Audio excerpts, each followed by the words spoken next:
Okay, so today we're going to be carrying on. We're up to sardines. So obviously up to this point, they've built the raft, they're going down the river, and they found an electric eel in the river which scared them all, but Fred managed to find an old sardine tin stuck among the weeds in the river. Okay, so let's find out what's going to happen now. It took longer to coax the raft back upstream. Leela steered them close to the bank, and they hauled their way along an overhanging branches when the pull wasn't enough. The branches hung low, and all four were covered in ants and spiderwebs. By the time they reached their home stretch of the river, with fresh scratches on their hands. "It was here," said Con. "I recognise the way those vines wrapped around that branch." The branch stuck out conventionally over the river. It was perfectly placed to act as a mooring branch. It jutted out at the ideal angle, right above a bank of black Amazon soil. Fred stood, wobbling hard on the raft. "Watch it," said Con. The branch was just over his head. It was covered in tendrils where it met the tree, and shone green in the sunlight. He grabbed hold of it, tied a loop in the end of his liana rope, and hung it over the branch. "That's perfect," said Leela, "like a coat hook for our boat." "It is perfect." Fred stayed standing, looking up at the branch in his hand. He peered closer. "It's perfect because someone made it perfect." There was a beat of silence. Then, "What do you mean?" asked Con. She spoke very quietly. Fred didn't answer. He moved the branch to and fro under its covering of vines. It creaked backwards and forwards under his hand. The vines wound like a rope around it in a figure of 8. Repeatedly over and over. "It didn't grow here, it's been tied on." Max was staring at open-mouthed. "Well, who did it? Did you?" "No, Maxie," said Leela quietly. "Not him, somebody else." Fred looked behind him. A gust of wind caught a pile of fallen leaves and spun them across the forest floor. The back of his neck prickled. He reminded himself again that trees do not keep secrets. They walked back to the clearing in single file. Fred came last. He turned to look backwards at every step.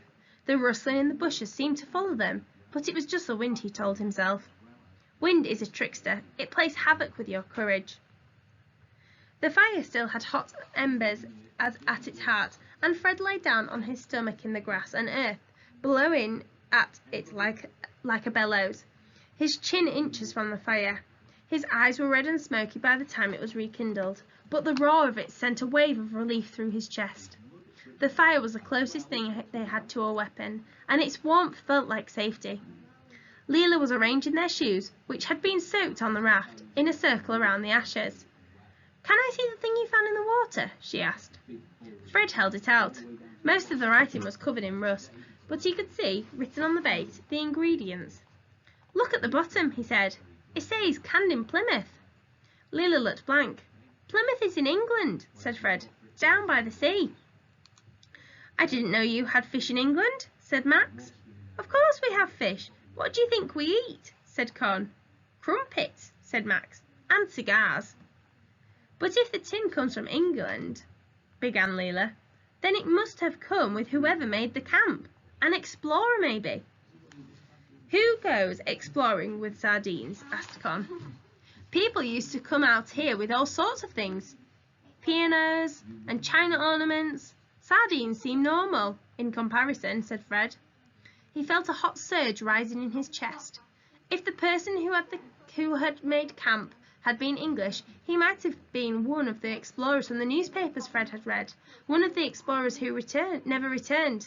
Percy Fawcett, Simon Murphy, Christopher McLaren. "I had a book," said Fred, "about a man called Hiram Bingham. He was climbing, and he came across a whole city, built by the Incas. It wasn't exactly discovering, because some of the Peruvians knew about it, but nobody else did.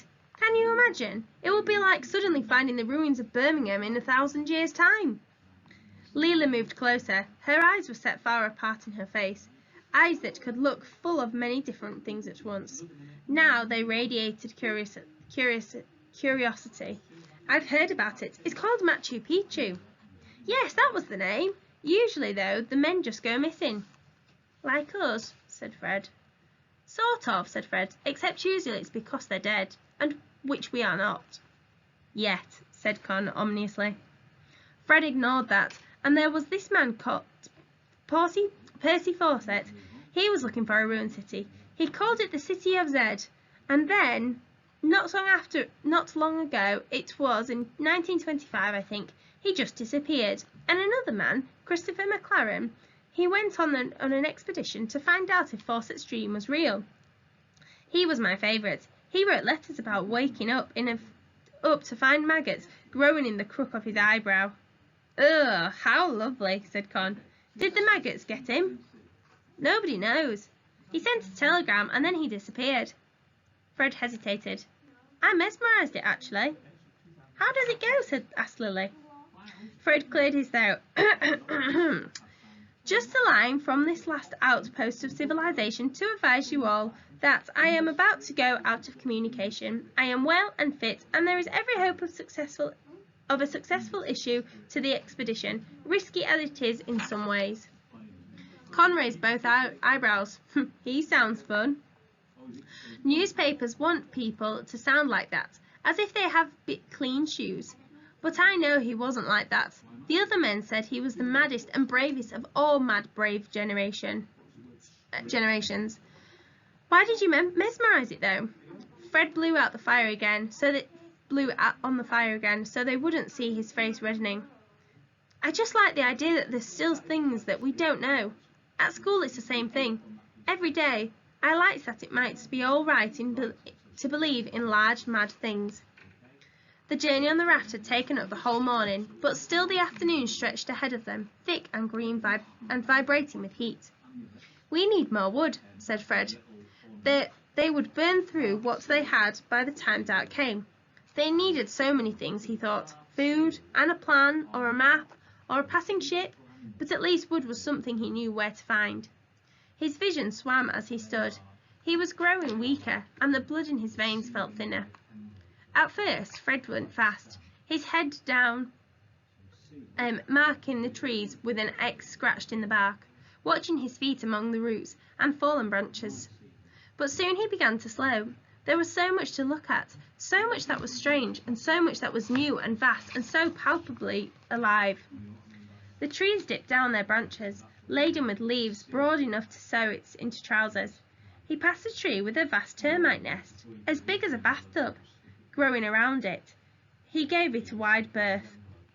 The greenness which had seemed such a forbidden wall of colour was not, up close, green at all.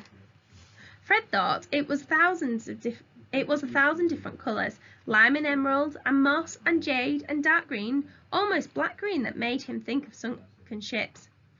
Fred breathed in the smell. He'd been wrong to think it was thick. He thought it was detailed. It was a tapestry of art. Tapestry of the air. The trees clustered more closely together the further he walked. The light grew dimmer, though he was sure it was still mid-afternoon. A deep green filtering through a roof of leaves and vines.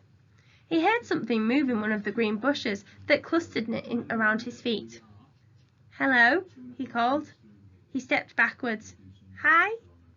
As he called, something sharp scraped against his arm.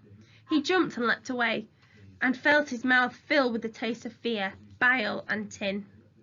But it wasn't a snake, or even a spider. "Being stupid," muttered Fred. "It was just a bush." Or perhaps it wasn't even a bush. He leant closer. It was a clump of spiky fruit. "A pineapple!" he whispered aloud. Fred felt his fingertips prickle, shot through with the spark of discovery. This, he thought, must be what Columbus had felt like. He reached out to pull the fruit from its throne of leaves, and then snatched his hand back, watching blood swell from a serrated gash in his thumb. "Ouch!" he whispered. He braced himself, wrenched up 5 of the biggest pineapples, and set off at a run. A slightly jolting run, checking every few trees with the X and doubling back 3 times. At last he burst through the trees at the edge of the clearing. He was met by a scream. "Get back!" Leela was standing in front of Max, one arm pushing him behind her. A stick pointed in the direction of Fred's throat. Con stood behind her, fists raised. I brought some pineapples, panted Fred. Were you planning to kill me? We thought you were a wild animal, Con said, flushing deep red. Call out next time you come charging straight at us. It was Max who saw the pineapples in his arm, and he gave a roar of joy and shook the fire and sat down, his teeth bared ready. He held out both hands. Mine, mine, mine, he said. Fred turned the pineapple in his hands, looking for a way in. Gingerly, he bit into the side of the fruit. A spike got up his nose and another into his gum, but the juice was the most spectacular thing he had ever tasted. It was sweet and warm, and it sparked on his tongue. It's amazing, he said. It's like eating electricity. Con took a bite of hers. It's more like waging a war that seems fair. For dessert, she said. Fred used his nails to scrape away the skin and dug out a handful of flesh. He held it out to Max. Here, you'll like it. Leela was bent over her fruit, her plaits hanging over her lap. Now she looked up and grinned. Are you sure you wouldn't like a flint? She said. She'd cut into her pineapple with one of the arrowhead flints and carved out rough palm-sized chunks. She then laid them out in a row. Oh, that might be an improvement, said Fred. Somehow he had pineapple juice in his ear. Con laughed. Leela hacked the 5th pineapple into quarters. For breakfast, she said. She wrapped each piece in a large leaf and stacked them outside of the den.